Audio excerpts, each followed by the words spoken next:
ಪ್ರಕರಣದಲ್ಲಿ ಇಡಿ ಸಮನ್ಸ್ಗೆ ರದ್ದು ಕೋರಿ ಸಲ್ಲಿಕೆಯಾಗಿದ್ದ ಅರ್ಜಿಯ ವಿಚಾರಣೆಯನ್ನ ಇವತ್ತು ನಡೆಸಲಾಯಿತು. ಎರಡೂ ಕಡೆಯ ವಾದ ಪ್ರತಿವಾದವನ್ನು ಆಲಿಸಿರುವ ಹೈಕೋರ್ಟ್ ಸಮನ್ಸ್ ತಡೆಯಾಜ್ಞೆ ವಿಸ್ತರಣೆಯನ್ನ ಮಾಡಿ ಆದೇಶವನ್ನು ಕೊಟ್ಟಿದೆ. ಸದ್ಯ ಭೈರತಿ ಸುರೇಶ್ ಮತ್ತು ಮುಖ್ಯಮಂತ್ರಿಯ ಪತ್ನಿ ಪಾರ್ವತಿಗೆ ತಾತ್ಕಾಲಿಕ ರಿಲೀಫ್ ಸಿಕ್ಕಿದೆ.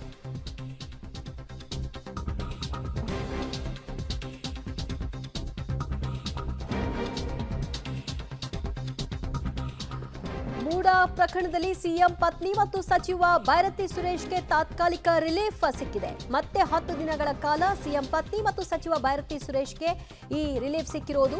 ಮುಂದಿನ ವಿಚಾರಣೆವರೆಗೂ ಮಧ್ಯಂತರ ಆದೇಶ ಮುಂದುವರಿಯುತ್ತೆ ಅಂತ ಕೋರ್ಟ್ ಹೇಳಿದೆ. ಇಡಿ ವಿಚಾರಣೆಗೆ ಹಾಜರಾತಿಗೆ ವಿನಾಯಿತಿಯನ್ನ ಕೋರ್ಟ್ ಕೊಟ್ಟಿರುವುದು. ಫೆಬ್ರವರಿ 20ಕ್ಕೆ ಮತ್ತೆ ಅರ್ಜಿ ವಿಚಾರಣೆಯನ್ನ ಕೈಗೆತ್ತಿಕೊಳ್ಳಲಾಗುತ್ತೆ. ಹೈಕೋರ್ಟ್ ಧಾರವಾಡ ಪೀಠದಿಂದ ಈ ಆದೇಶ ಬಂದಿದೆ. ಇಡಿ ಸಮನ್ಸ್ ರದ್ದು ಕೋರಿ ಭೈರತಿ ಸುರೇಶ್ ಮತ್ತು ಮುಖ್ಯಮಂತ್ರಿಯ ಪತ್ನಿ ಪಾರ್ವತಿ ಇಬ್ಬರು ಕೂಡ ಅರ್ಜಿಯನ್ನು ಸಲ್ಲಿಕೆ ಮಾಡಿದ್ರು. ಇಡಿ ಪರ ವಕೀಲರು ಮತ್ತು ಭೈರತಿ ಸುರೇಶ್ ಮುಖ್ಯಮಂತ್ರಿಯ ಪತ್ನಿ ಪರ ವಕೀಲರ ವಾದ ಪ್ರತಿವಾದವನ್ನು ಆಲಿಸಿರುವ ಕೋರ್ಟ್ ಈ ಹಿಂದೆ ಕೊಟ್ಟಿದ್ದಂತಹ ವಿಸ್ತರಣೆ ಮತ್ತೆ ಕಂಟಿನ್ಯೂ ಆಗಿದೆ. ಸಂದೇಶ್ ಚೌಟ ಅವರ ವಾದದಲ್ಲಿ ಏನಿತ್ತು? ಪಾರ್ವತಿ ಈಗಾಗಲೇ 14 ಸೈಟ್ಗಳನ್ನು ವಾಪಸ್ ಮಾಡಿದ್ದಾರೆ. ಸೈಟ್ಗಳನ್ನು ಯಾವುದೇ ಲಾಭಕ್ಕೆ ಅವರು ಪಡೆದಿಲ್ಲ. ಸೈಟ್ಗಳನ್ನು ಯಾವುದೇ ಲಾಭದ ದೃಷ್ಟಿಯಲ್ಲಿ ಅವರು ಪಡ್ಕೊಂಡಿಲ್ಲ. ಇದು ಮನಿ ಲಾಂಡ್ರಿಂಗ್ ಪ್ರಕರಣ ಅಲ್ಲವೇ ಅಲ್ಲ. ಯಾವುದೇ ರೀತಿಯ ಅಕ್ರಮ ಹಣ ಗಳಿಕೆ ಪ್ರಕರಣ ಇದಲ್ಲ. 14 ಸೈಟ್ಗಳನ್ನ ನಟೇಶ್ ಕೊಟ್ಟಿದ್ದಾರೆ ಅಂತ ಹೇಳ್ತಾರೆ. ಈಗ ನಟೇಶ್ ವಿರುದ್ಧದ ಪ್ರಕರಣವೇ ರದ್ದಾಗಿದೆ. ಸೊ ಮೂಡ ಮಾಜಿ ಆಯುಕ್ತ ಡಿ.ಬಿ. ನಟೇಶ್ ಅವರ ಪ್ರಕರಣ ರದ್ದಾಯ್ತಲ್ಲ, ಆ ವಿಷಯವನ್ನ ಇಲ್ಲಿ ಪ್ರಸ್ತಾಪ ಮಾಡಿದ್ದಾರೆ. ಇಡಿಯ ಸರಹದ್ದು ಕೂಡ ಈ ಪ್ರಕರಣಕ್ಕೆ ಬರಲ್ಲ. ಅಕ್ರಮ ಹಣದ ಗಳಿಕೆ ಇದ್ರೆ ಮಾತ್ರ ಇಡಿಗೆ ಅಧಿಕಾರವಿರುತ್ತೆ ಸಮನ್ಸನ್ನ ಕೊಟ್ಟು ವಿಚಾರಣೆಯನ್ನು ನಡೆಸಲಿಕ್ಕೆ. ಆಗ ಮಾತ್ರ ಇಡಿ ಸರ್ಚ್ ಮತ್ತು ಸೀಸ್ ಮಾಡಬಹುದು. ಈ ಪ್ರಕರಣದಲ್ಲಿ ನಟೇಶ್ ಅವರ ಮನೆಯನ್ನ ಕೂಡ ಸರ್ಚ್ ಮಾಡಿದ್ರು, ಸೀಸ್ ಮಾಡಿಕೊಂಡಿದ್ರು.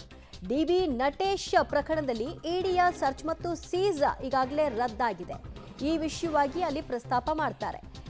ಇಡಿ ಕಾನೂನನ್ನ ಉಲ್ಲಂಘನೆ ಮಾಡಿದೆ ಅಂತ ಹೈಕೋರ್ಟ್ ತೀರ್ಪು ನೀಡಿದೆ ನಟೇಶ್ ಅವರ ವಿಷಯದಲ್ಲಿ. ಇದು ಸಿಎಂ ಪತ್ನಿ ಪಾರ್ವತಿ ಪರ ಹಿರಿಯ ವಕೀಲ ಸಂದೇಶ್ ಚೌಟ ಅವರು ವಾದವನ್ನ ಮಾಡೋ ಮೂಲಕವಾಗಿ ಈಗಾಗಲೇ 14 ಸೈಟ್ಗಳನ್ನು ಅವರು ವಾಪಸ್ ಕೊಟ್ಟಿದ್ದಾರೆ.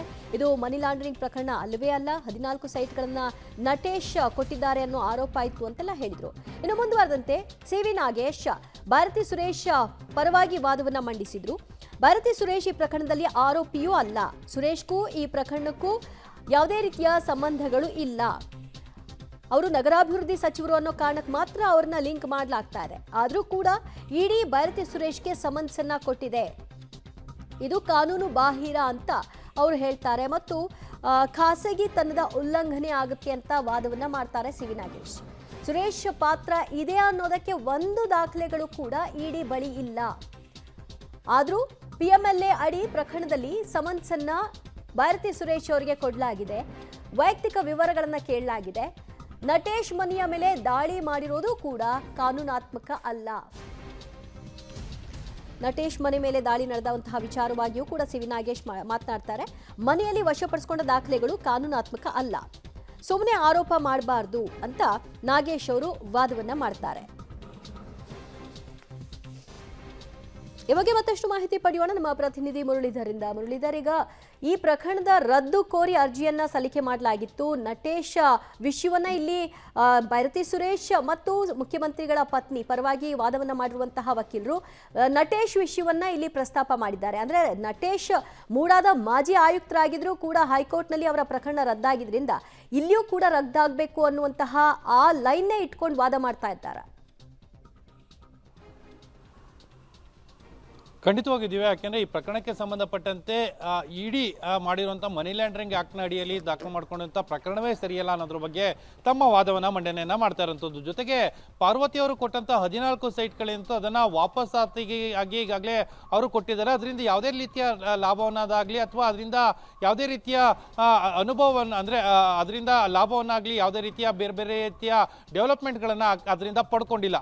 ಜೊತೆಗೆ ಏನು 2022ರಲ್ಲಿ ಈ ಜಮೀನನ್ನ ಅಂದ್ರೆ ಈ 14 ಸೈಟ್ಗಳೇನಿತ್ತು ಅದನ್ನ ಪಾರ್ವತಿ ಅವರಿಗೆ ಕೊಟ್ಟಿರುವಂತದ್ದು. 2023ರಲ್ಲಿ ಸಚಿವರಾದಂತ ಬೈರತಿ ಸುರೇಶ್ ಅವರಿಗೆ ಕೂಡ ಇಡಿ ಸಮನ್ಸ್ ಅನ್ನ ಕೊಟ್ಟಿರುವಂತದ್ದು ಸರಿಯಲ್ಲ ಅನ್ನೋದ್ರ ಬಗ್ಗೆ ವಾದವನ್ನ ಮಂಡನೆಯನ್ನ ಮಾಡಿದ್ರು. ಜೊತೆಗೆ ಮನಿ ಲ್ಯಾಂಡ್ರಿಂಗ್ ಆಕ್ಟ್ ಇರ್ಬೋದು, ಜೊತೆಗೆ ನಟೇಶ್ ಈ ಏನು 14 ಸೈಟ್ಗಳನ್ನ ಮರು ಹಂಚಿಕೆ ಮಾಡಿದ್ದಾರೆ ಅಂತೇಳಿ ಆರೋಪಗಳು ಕೇಳಿ ಬರ್ತಾ ಇದೆ. ಅವರ ವಿರುದ್ಧ ಮಾಡಿರುವಂತ ಆರೋಪಗಳನ್ನ ಈಗಾಗಲೇ ಹೈಕೋರ್ಟ್ ರದ್ದನ್ನ ಮಾಡಿರುವಂತದ್ದು. ಅವ್ರಿಗೆ ಕೊಟ್ಟಂತ ಇಡಿ ಕೊಟ್ಟಿದ್ದಂತ ಸಮನ್ಸ್ ಏನಿತ್ತು ಅದನ್ನು ಕೂಡ ರದ್ದನ್ನ ಮಾಡಿದೆ. ಯಾಕೆಂದ್ರೆ ಅವರು ವಿರುದ್ಧ ಇದ್ದಂತ ಸಾಕ್ಷ್ಯಗಳು ಮತ್ತು ಅವರ ಮನೆ ಮೇಲೆ ಇಡಿ ದಾಳಿ ನಡೆದಂತ ಸಂದರ್ಭದಲ್ಲಿ ಯಾವುದೇ ರೀತಿಯ ಸಾಕ್ಷ್ಯಾಧಾರಗಳನ್ನು ಕೂಡ ಇಡಿ ಅಧಿಕಾರಿಗಳಿಗೆ ಕಲೆ ಹಾಕ್ಲಿಕ್ಕೆ ಆಗ್ಲಿಲ್ಲ. ಕೇವಲ ಒಂದೇ ಒಂದು ಮೊಬೈಲ್ ಅನ್ನ ಅಲ್ಲಿ ಸೀಸನ್ ಮಾಡ್ಕೊಳ್ತಾರೆ. ಅದರಿಂದ ಒಂದಷ್ಟು ರೆಕಾರ್ಡಿಂಗ್ಸ್ ಅನ್ನ ತೆಗಿತೀವಿ, ಅದರಿಂದ ಸಾಕ್ಷಿಗಳನ್ನ ಸಂಗ್ರಹ ಮಾಡುವಂತ ಪ್ರಯತ್ನಗಳನ್ನ ಮಾಡ್ತೀವಿ ಅಂತ ಹೇಳಿ ಹೇಳ್ತಾರೆ. ಆದ್ರೆ ಅಲ್ಲಿಯೂ ಕೂಡ ಯಾವುದೇ ರೀತಿಯ ಪೂರಕವಾದ ಸಾಕ್ಷಿಗಳನ್ನ ಸಂಗ್ರಹ ಮಾಡಲಿಕ್ಕೆ ಸಾಧ್ಯ ಆಗಿಲ್ಲ. ಆ ಹಿನ್ನೆಲೆಯಲ್ಲಿ ಮೂಲ ಆರೋಪಿ ಅಂತ ಹೇಳಿ ಆರೋಪ ಮಾಡುವಂತ ನಟೇಶ್ ವಿರುದ್ಧದ ಸಮನ್ಸೆ ರದ್ದಾಗಿರೋ ಹಿನ್ನೆಲೆಯಲ್ಲಿ ಇನ್ನು ಪಾರ್ವತಿ ಅವ್ರಿಗಾಗಿರ್ಲಿ ಅಥವಾ ಬೈರತಿ ಸುರೇಶ್ ಅವ್ರಿಗೆ ಕೊಟ್ಟಿರುವಂತ ಸಮನ್ಸ್ ಆಗ್ಲಿ ಎರಡಕ್ಕೂ ಕೂಡ ಮೌಲ್ಯ ಇರಲ್ಲ. ಆ ಹಿನ್ನೆಲೆಯಲ್ಲಿ ಅದನ್ನ ರದ್ದು ಮಾಡಬೇಕು ಅಂತೇಳಿ ಒಂದು ಮನವಿಯನ್ನ ಮಾಡ್ಕೊಂಡ್ರು. ಪ್ರಮುಖವಾಗಿ ಇವತ್ತು ಸಂದೇಶ್ ಚೌಟ ಅವರ ವಾದದಲ್ಲಿ ಇದ್ದಂಥದ್ದು ಆ 14 ಸೈಟ್ಗಳನ್ನ ಈಗಾಗಲೇ ವಾಪಸಾತಿಯನ್ನ ಮಾಡಿದ್ದಾರೆ. ಜೊತೆಗೆ ಸರಹದ್ದು ಅಂದ್ರೆ ಇಡಿ ಅಧಿಕಾರಿಗಳು ತನಿಖೆನ ಮಾಡಬೇಕಾದ್ರೆ ಅವ್ರಿಗೆ ಬೇಕಾದಂತ ಸರಹದ್ದು ಏನಿತ್ತು, ಜೊತೆಗೆ ಮನಿ ಲ್ಯಾಂಡ್ರಿಂಗ್ ನ ಅಡಿಯಲ್ಲಿ ಬರ್ತಾರೆ. 25 ವರ್ಷಗಳ ಹಿಂದಿನ ಪ್ರಕರಣದಲ್ಲಿ ಈಗ ಮನಿ ಲ್ಯಾಂಡ್ರಿಂಗ್ ಇದೆ ಅನ್ನೋದ್ರ ಬಗ್ಗೆ ಹೇಳ್ತಾರೆ. ಜೊತೆಗೆ ಅವರಿಗೆ ಬಂದಿರುವಂತದ್ದು ದಾನ ಪತ್ರದ ಮೂಲಕ ಜಮೀನು ಬಂದಿರುವಂತದ್ದು. ಅದು ಕೂಡ ಮಲ್ಲಿಕಾರ್ಜುನ್ ಅವರ ಹೇಳಿಕೆಯನ್ನ ದಾಖಲು ಮಾಡ್ಕೊಂಡು ಬಳಿಕ ಪಾರ್ವತಿ ಅವರ ಹೇಳಿಕೆಗಳನ್ನ ದಾಖಲು ಮಾಡ್ಕೊಳ್ಳೋ ಪ್ರಯತ್ನಗಳನ್ನ ಮಾಡ್ತಾ ಇರುವಂತದ್ದು. ಈ ಎಲ್ಲದನ್ನ ಅನುಮಾನಗಳನ್ನ ಹುಟ್ಟಿಸುವಂತ ಸಾಧ್ಯತೆಗಳು ಹೆಚ್ಚಾಗಿರ್ತವೆ. ಜೊತೆಗೆ ಸುರೇಶ್ ಅವರ ಹೇಳಿಕೆಗಳಲ್ಲೂ ಕೂಡ ಕೇವಲ ಅವರ ಹೇಳಿಕೆಗಳನ್ನ ಮಾತ್ರ ಪಡೆಯಲಿಕ್ಕೆ ಮುಂದಾಗ್ತಾ ಇಲ್ಲ ಇಡಿ ಅಧಿಕಾರಿಗಳು.